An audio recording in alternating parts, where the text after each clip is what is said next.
Olá pessoal, aqui é o professor Maroni Beckman, professor de matemática. Estamos aqui nas atividades curriculares complementares, certo? E hoje a gente vai dar uma aula de conjuntos numéricos, né?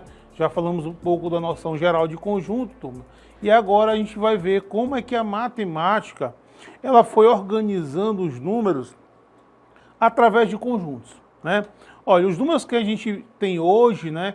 Eles não surgiram de uma só vez, né? Eles foram surgindo gradativamente de acordo com as necessidades, né? Então a evolução da matemática, ela segue a evolução da civilização como um todo, né? Novas necessidades foram surgindo, né? E novos números foram surgindo e a matemática foi organizando esses números em conjuntos, né? Então vamos ver como é que foi feito isso, como é que foram surgindo os números de forma gradativa. Galera, o primeiro conjunto que a gente tem notícia é o conjunto dos números naturais, né? A palavra já diz tudo, natural, aquele número que surgiu naturalmente, uma necessidade básica que se tem de número. Que de mais elementar a gente precisa de número? Para contar, tá? Então, desde os primórdios, o homem ele teve a necessidade de representar uma quantidade através de um sistema de numeração, né? Lembra do homem da caverna que saía com suas ovelhas, que ele queria saber quantas ovelhas ele havia levado, né? Para não perder nenhuma. Ele começou a fazer associações de ovelha com uma pedrinha, né? Depois ele foi trazendo outros símbolos e aí surgiu um número, né, que representasse, né, um símbolo que representasse essa quantidade. Mas por quê? Porque ele teve necessidade de contar, certo, turma? Então, o primeiro conjunto que a gente chama, conjunto dos números naturais, são aqueles que você usa para contar, tá? Aqueles primeiros números que a gente conhece. Então, os naturais, que a gente representa pela letra N, vou representar através aqui de conjunto, né? Começa com 0, né? E vai aumentando uma unidade. Então, 0, 1, 2, 3, 4, 5 e assim vai sucessivamente. Os números vão sempre aumentando uma unidade. Então, esses números aqui são chamados de números naturais, tá? Que você pode representar, fazer essa representação no conjunto, mas também você pode fazer uma representação na reta numérica, né? A reta numérica também é um instrumento que a gente usa para localizar os números. No caso natural, começa do 0 e a uma mesma distância você vai obtendo aqui os outros números naturais, certo? É um conjunto infinito, limitado inferiormente, porque ele tem um menor natural, e infinito superiormente, beleza? Então esses são os números naturais.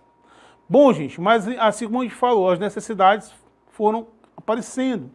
Por exemplo, uma situação de eu resolver uma subtração, por exemplo, de um 4 menos um 10.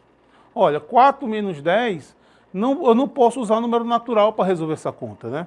Quando o homem começou a produzir também, ele começou a negociar, começou a vender, começou a comprar, e numa negociação há lucro e há prejuízo. Como representar um número que representa um prejuízo?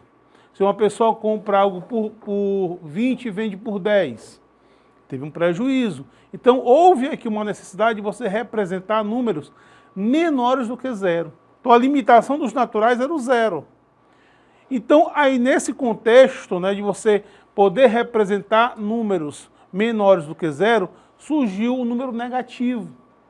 E com isso, o conjunto dos números inteiros, que engloba todos os naturais, mais os inteiros negativos, tá? Entenda uma coisa, quando se forma um conjunto novo, você só inclui números novos aquele conjunto que você já tem, tá? Então o conjunto dos inteiros, que é o conjunto Z, né? Aí ele vai ser ilimitado tanto inferiormente como superiormente, né?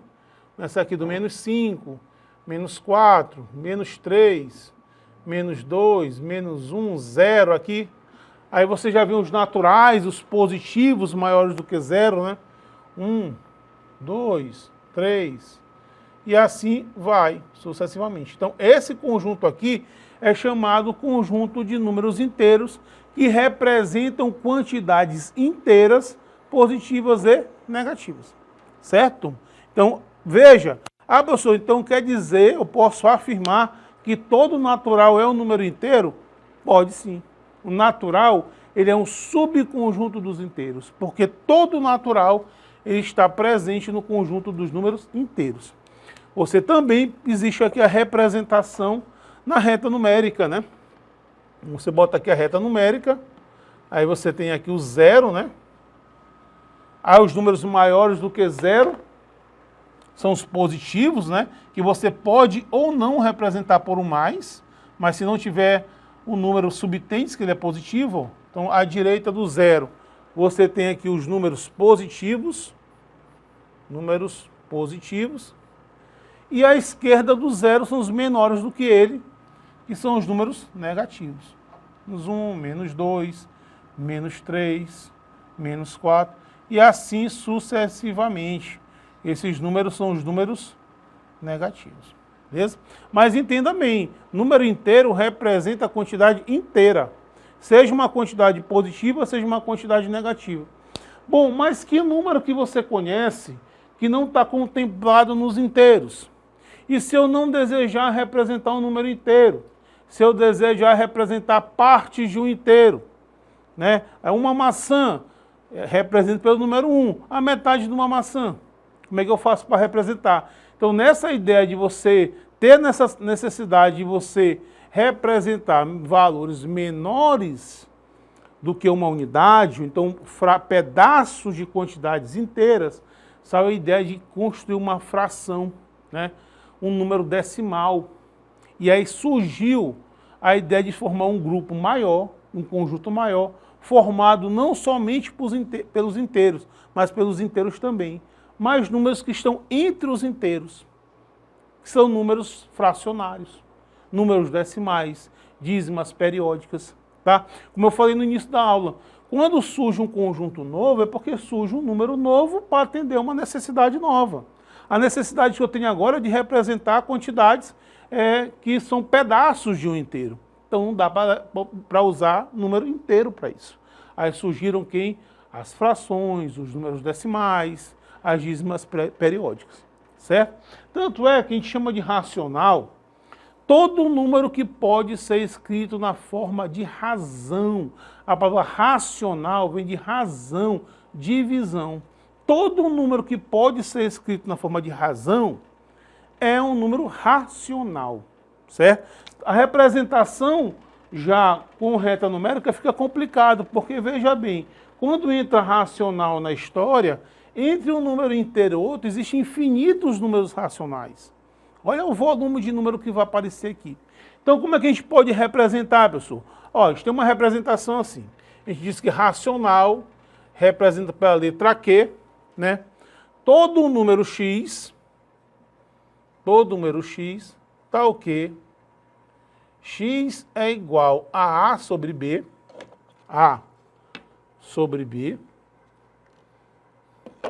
sendo que esse A aqui é pertencente aos inteiros, é o inteiro, e esse B pertence aos inteiros não nulos, né? Então, o que isso quer dizer, pessoal? Uma linguagem difícil, né? Matemática tem a sua linguagem própria. Aqui está dizendo que número racional são todos aqueles que podem ser escritos na forma A sobre B, certo? Onde esse A é um número inteiro e esse B é também inteiro não nulo, certo? Aí tem aqueles números que só são racionais, né? Quem vai entrar na jogada aqui? As frações, né? As frações vão entrar aqui, próprias e impróprias, tá? Por exemplo, 3/4, menos 1/2, fração positiva e negativa. Vai entrar aqui também a questão dos decimais exatos e dos decimais inexatos.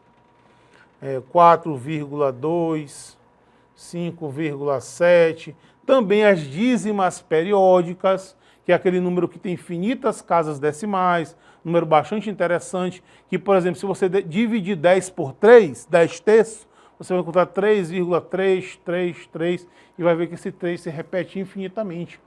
Esse número é chamado de dízima periódica, né? Vou até colocar aqui separado as dízimas periódicas. Então, por exemplo, uma dízima periódica, 3,333. 3. Você coloca uma reticência para dizer que esse 3 se prolonga infinitamente. Ou seja, os racionais são formados por todos os inteiros, mais esses números aqui, ó. Aí, turma, ficou um grande bloco de números. De um lado, os números racionais, que podem ser escritos na forma de fração. Isso inclui os naturais, os inteiros, né? E aqueles que só são racionais. E de outro lado, fica um número que ele não pode ser representado na forma de razão. Por isso que é chamado de número irracional. Vai entrar aqui o chamado números irracionais. Professor, como é que esse número, né, irracional, ele não pode ser representado na forma de razão?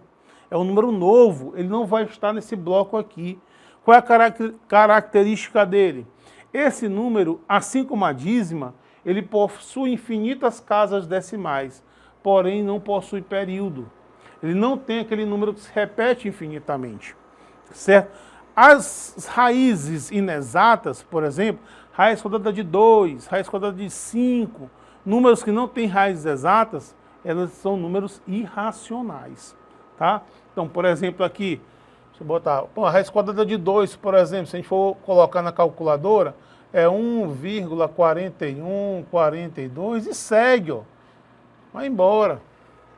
Um número muito conhecido na matemática, todo mundo já ouviu falar do número π, né? Quem estuda já ouviu falar na matemática esse número π. Esse número π, ele vale aproximadamente 3,14, mas ele também é um número irracional. 14, 15, vai embora. Tá? Eles têm infinitas casas decimais, mas não podem ser representados dessa forma. Certo? Então a matemática criou olha desse desenho para poder ilustrar a nossa conversa aqui, ó.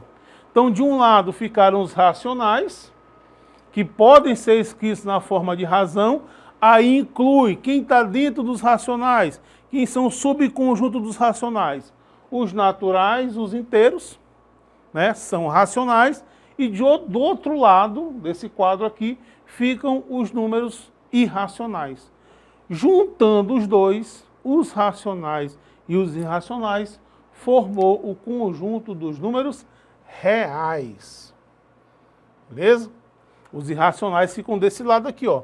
Aqui vai estar a raiz quadrada de 2, aqui vai estar o π, vai ficar aqui menos a raiz quadrada de 17. Esses números aqui que geram valores com essas características são chamados de números irracionais, certo? Então, o R é um conjunto maior. Posso dizer que todo natural é inteiro? Posso. Posso dizer que todo inteiro é racional? Posso. Eu posso dizer que todo racional é real? Posso. Eu posso dizer que todo irracional é real? Posso. Agora, quando você pega num conjunto maior para um menor, aí não. Todo número real é racional? Não.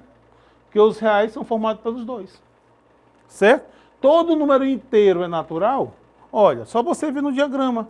É o natural que está dentro do inteiro ou é o inteiro que está dentro do natural? Ah, professor, é o natural que está dentro do inteiro. Ele é um subconjunto, né? Falamos na aula anterior, né, do mês passado, falamos aí de subconjunto. Natural é um subconjunto do inteiro, assim como o inteiro é um subconjunto dos racionais, assim como os racionais é um subconjunto dos reais. Certo, galera? Então, é assim que a matemática organiza. Professor, ainda tem mais. Será que tem número que não é real? Tem. Tem chamado número imaginário, mas isso é um conteúdo que vocês vão estudar mais na frente, que é um número que ele não está dentro dos reais. Certo? Aí a matemática fez o quê? Criou um conjunto maior ainda para englobar esse número e todos os reais. Tá? Mas isso a gente não vai falar no assunto da primeira série. Beleza, galera? Então, essa é a organização dos números, assim que a matemática foi organizando os números a partir das necessidades. Galera? Então, vamos fazer aqui umas questões envolvendo esse assunto. Vamos para as questões. Então, vamos para as questões, galera. Vamos lá, em relação a esses conjuntos dos números conjuntos numéricos, né? 1. Sobre conjuntos numéricos são feitas as seguintes afirmações. Todo número inteiro é real. 2. Todo número natural é racional. 3. Todo número real é irracional. 4. Todo número racional é natural. 5. Todo número natural é irracional. Quais dessas afirmações ou qual é ou são verdadeiras? Letra A, 1, 2, 1 e 2, 1 e 4 ou 1, 2 e 3. Então, turma, vamos julgar as opções. 1. Todo número inteiro é real. Ó, galera, isso é verdade. Ó. O conjunto do real está aqui, ó. Na figura você consegue ver isso. O inteiro, ele é um subconjunto dos números reais e está dentro do conjunto dos reais. Então, dizer que todo número inteiro é real, isso aqui é verdadeiro, isso é verdade. Todo número inteiro, ele é real, certo? Opção 2, todo número natural é racional? Olha aqui os naturais, galera. Todo natural você pode escrever na forma de razão, então ele é racional, certo? Ele é um subconjunto dos racionais. Então, a opção 2 também é verdade, ok? Opção 3, todo número real é irracional? Ó, galera, todo número real é irracional? Não. Os racionais são reais e não são irracionais, tá? Quando você relaciona um conjunto maior e um menor e usa a expressão todo, não vai dar certo, né? Porque você tem números reais que não são, no caso, irracionais. Então, a opção 3 é falsa essa opção. Não é verdade. Ok? Opção 4. Todo número racional é natural? Ao contrário. Todo número natural é racional. De dentro para fora, beleza. Agora, de fora para dentro, não. Nem todo número racional é natural. Todos esses aqui, os negativos, as frações, as dízimas, são racionais que não são naturais. Tá? Então a proposição 4, ela também é uma proposição falsa. Isso não é verdade. E todo número natural é irracional? O natural nem se comunica com o irracional, turma. O natural é racional. Então a proposição 5 também é falsa, né, galera? Então, qual a resposta da nossa questão? A1 e A2, certinho? Beleza, vamos para a segunda questão. Número E é um número muito famoso no mundo da matemática, conhecida como base da função exponencial neperiana, de John Napier. Seu valor aproximado é 2,718288183 reticência. É correto afirmar que é um número. Turma, ele é um número o quê? Natural, ele é racional, ele é especial, ele é inteiro, ele é irracional. Note que esse número ele tem infinitas casas decimais, porque tem uma reticência dizendo isso, só que ele não possui período. Ele não tem aquele número que se repete. Então, essa é a característica de um número irracional. Certo, turma? Parecido com a dízima, mas a dízima tem período. A dízima vem de fração. O irracional não. Beleza? Então, a resposta correta é a letra E. Ele é um número irracional. Ok? Vamos para a nossa terceira questão. As afirmações abaixo referem-se aos conjuntos numéricos. Primeiro, a raiz quadrada de 2 não pertence ao conjunto dos racionais. É verdade? Turma, raiz quadrada de 2, ele não é de fato pertencente ao conjunto dos racionais, porque isso vai gerar um número que possui infinitas casas decimais não periódico. Então, assim como qualquer raiz que não tem um valor exato, qualquer raiz inexata, ele não vai pertencer aos racionais, porque se trata de número irracional. Então, a primeira proposição é verdadeira. Ele não pertence. Proposição 2. Conjunto menos 1, 0 e 1 pertence ao conjunto dos números naturais. Primeiro que a gente não poderia nem usar a palavra pertence, né? Porque se trata de um conjunto para um outro conjunto. seria a expressão está contido e não pertence. O erro já está aí. E segundo, se eu nem perceber isso, a gente percebe nos números. O menos 1, ele não é número natural. O menos 1 é número inteiro. Natural é do 0 para frente. Tá? Então a proposição 2, por todos esses motivos, é uma proposição falsa. Certo? E vamos para a terceira. Todo número que pertence ao conjunto dos números naturais também pertence ao conjunto dos números reais. É verdade? Claro que sim. Ó. Natural, ele está dentro desse complexo aqui, que é o conjunto dos reais. Proposição 3 é uma proposição verdadeira. Então, qual é a opção correta? A1 e A3. Beleza, galera? Valeu, até a próxima. Acesso para as informações, desculpa, no link aqui do nosso canal do vídeo. Tem aí toda a apostila, todo o conteúdo. Segue a gente também na plataforma Gonçalves Dias. Valeu? Valeu, turma. Até mais.